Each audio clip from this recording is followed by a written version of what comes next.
Bismillahirrahmanirrahim. Assalamu alaikum. Peace be upon all of you, my dear students. You are mostly welcome to the online class organized by the Honorable Principal of Tungi Pilot School and Girls College. How are you? I hope you are all well by the grace of Almighty Allah. I also pray to Allah so that you may remain safe and well during this pandemic COVID-19. However, I am discussing today about a very important topic. Class 9 and 10, today's topic is question number 5, and this topic is in English first paper, you know. Question number 5, summary writing. Today I am going to discuss about some methods or some stages what you should follow to write summary in your answer script correctly. We all know that in the question paper usually two types of texts or passages are available. The first one is about any incident, story, event or composition, and the second type is any life sketch or biography of a renowned person or renowned figure, you know. Actually, you have to follow some different instructions to write summary. Two different instructions to write summary on two types of passage or texts. At first, I am going to discuss about the first type of passage or text. Okay. Now I am writing about it. Now you can see a table in the whiteboard. In writing your summary based on the passage of any story, incident or event or any composition, you should follow this table. You should follow the instructions given in the table. Here the instructions are highlighted in two columns of the table. What you should do in writing the summary and what you should not do in writing the summary. Okay.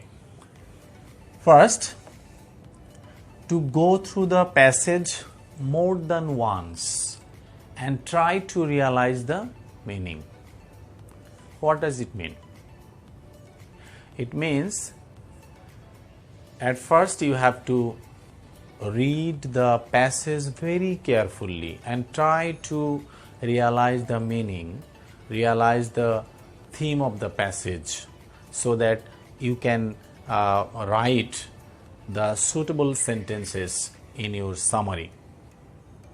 Without reading the passage very carefully, you cannot produce correct lines or correct information.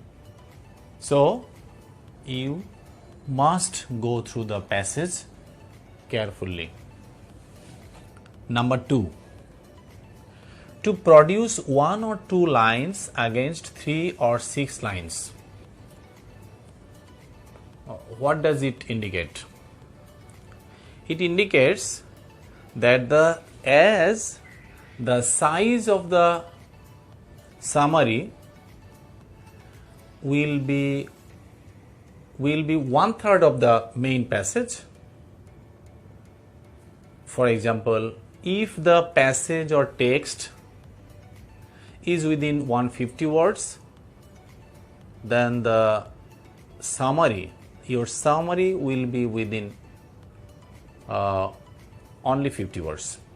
That means 1/3 of the passage. On the other, if the passage is within 210 words, then your summary will be 70 words. However, 5% more or less, 5% plus or minus is okay, no problem. So, if you read 3 lines and against those 3 lines you can produce one line, then the size of the summary will be okay, no problem. In this way, if you read 6 lines and again you can produce 2 lines against those 6 lines, then your answer is okay, or the size of your summary is okay. Okay, next, to use your own language. This is a very important, very important method, important stage or steps that you have to follow. That means most of the time we find that many students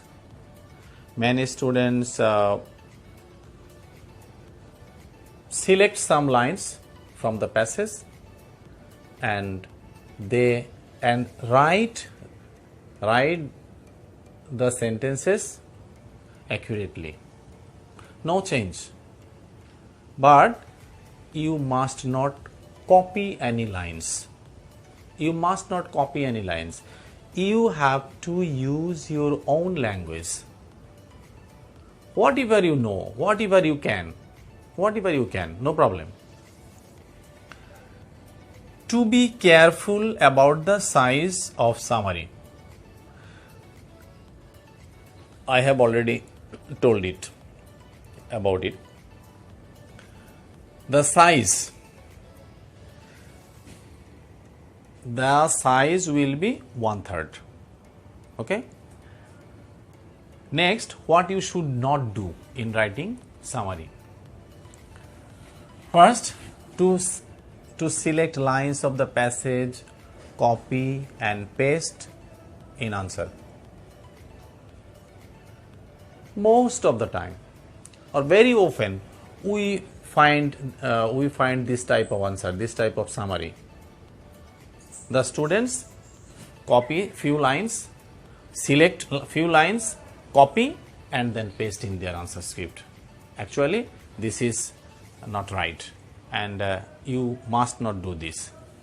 To write any example or explanations from the text, that means you have to avoid this activity. You must not write any example, or you must not write any explanation from the passage. You have to avoid this. If you don't avoid these explanations or these examples, then you will not write good summary. Okay. Next, to repeat any information.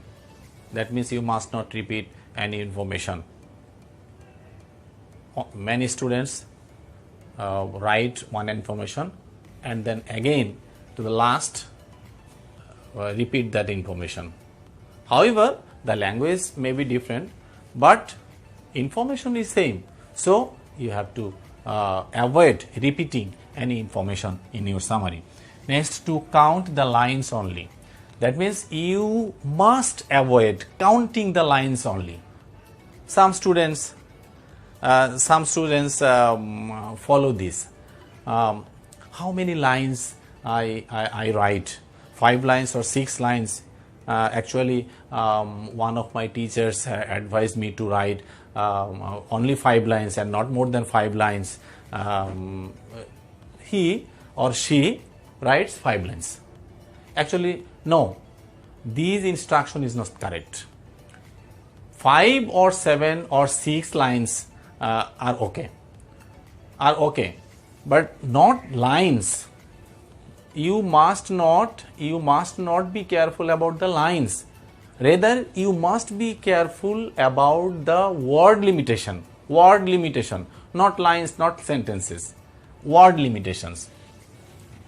That means I have to be careful about that whether the size of my summary is 1/3 of the passage. That's enough. Okay. Next, I hope that already you have understood about the table, and you have understood about the methods of writing a summary clearly in your answer script. Okay. Next, I will show you how I will write the summary of a passage regarding biography or life sketch. Before that, I'd like to suggest you that you will write down this table in your exercise book, so that you can follow these after my lecture, and it will be benefited certainly. Okay. Now let's see how to write a good summary of biographical passage. Very often we find that in the question paper, biographical passage or passage regarding the life sketch of any person is asked, and you are asked to write a summary on that passage. Such, you must follow some instructions to write a summary regarding this type of passage. The steps you should follow. First, you have to produce one line about his or her identity. That means who he is, where he was born, and when he was born. That means he may be a scientist, he may be a philosopher, he may be a poet, and that is his or her identity. And you have to write his or her identity in the first lines. Next, boyhood or girlhood, if any special.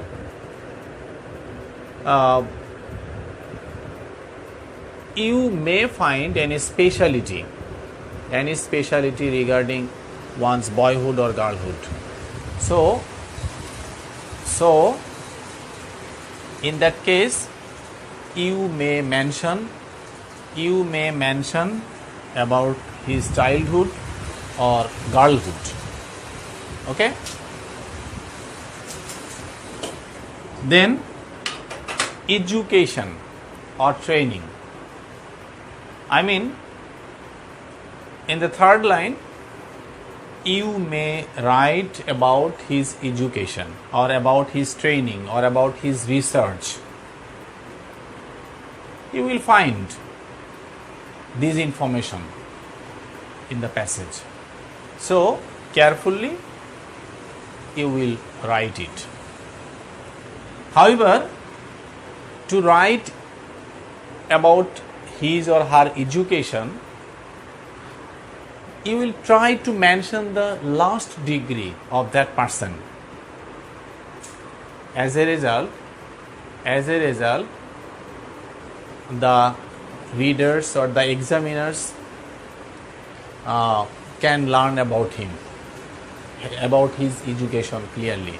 Because you know that without completing SSC, HSC or graduation, no person can complete master's degree. So, if you write he or she completed his master's degree in this year from that university, that's enough. You need not mention about SSC or HSC.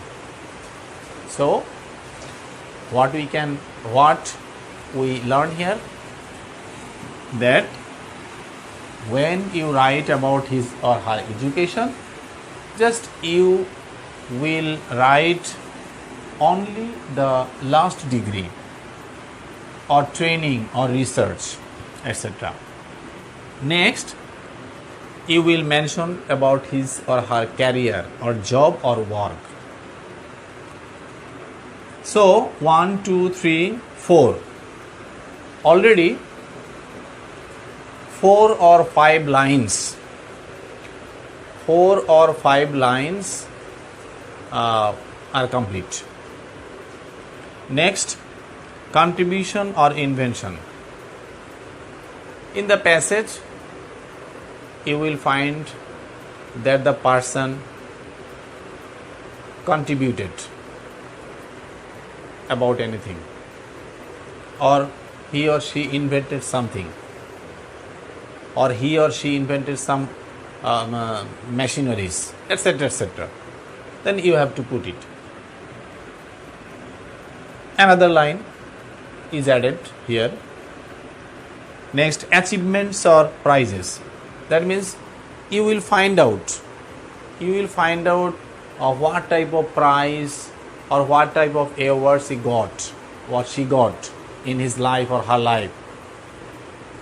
You will write down about his reward or prize or achievements. Next, latest information.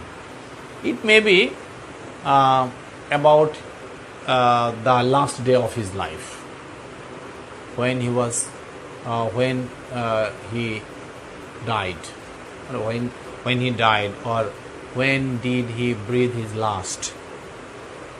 This may be the last line. Or if he is alive or she is alive, then the present condition you have to mention. In this way, or by following these steps, you may write a summary, a good summary, clearly. I hope that you have understood about this topic. If any questions about it, then you will write in the comment box.